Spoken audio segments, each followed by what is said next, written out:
All right, everyone, welcome back. This is Module 9 of Funding Deals with Other People's Money.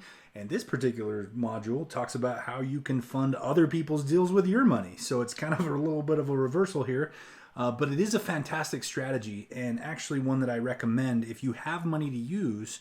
Rather than using your own money on your own deals, you can double your efforts because then you only have one deal. You can double your efforts by simply lending your money to somebody else's deal and then borrowing other people's money to do your deal. Now you got two deals working for you rather than one.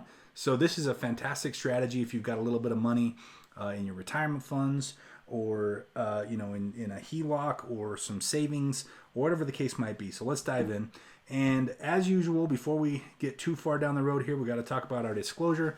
I am not a licensed attorney, accountant, financial advisor, broker, agent, or any other licensed individual. I'm just a student like you. Let's just talk about some exciting strategies that I've been using and having a lot of success with over the last several years so that you can go out and hopefully do the same. So I want to start with a quote from Albert Einstein. Those who understand interest earn it. Those who don't pay it.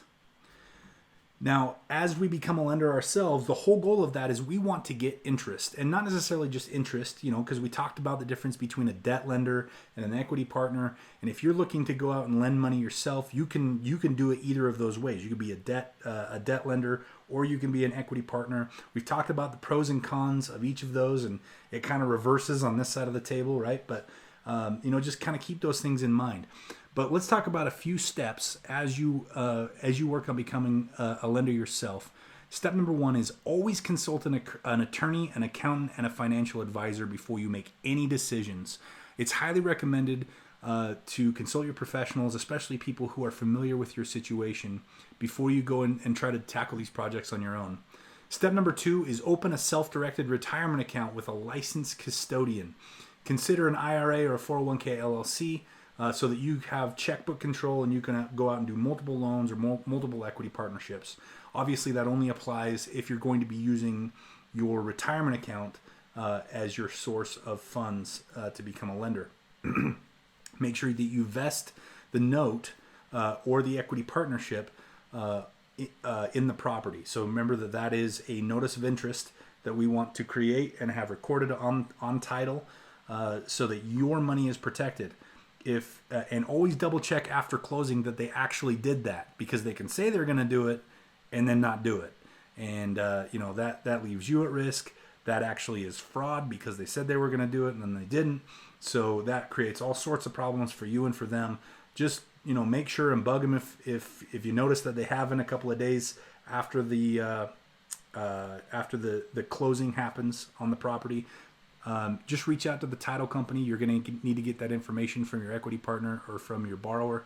And just reach out to the title company and make sure that your money was properly vested and that you have that notice of interest or that financial lien on the property.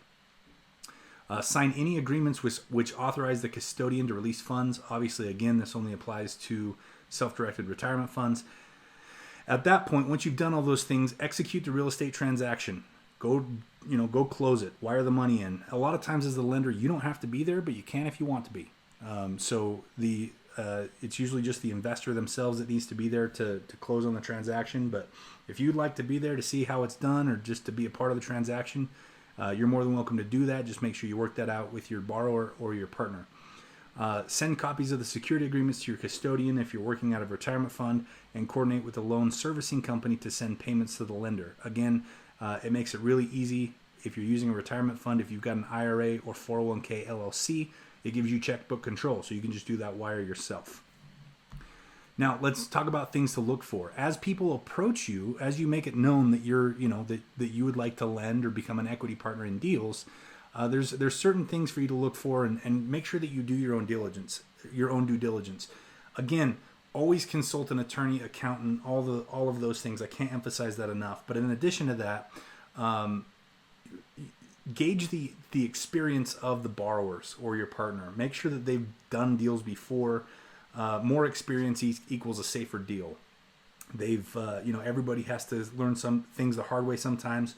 Educated investors are always desirable, so make sure they have some form of education, just like you're getting right now. Ask for references, other lenders that they've worked with.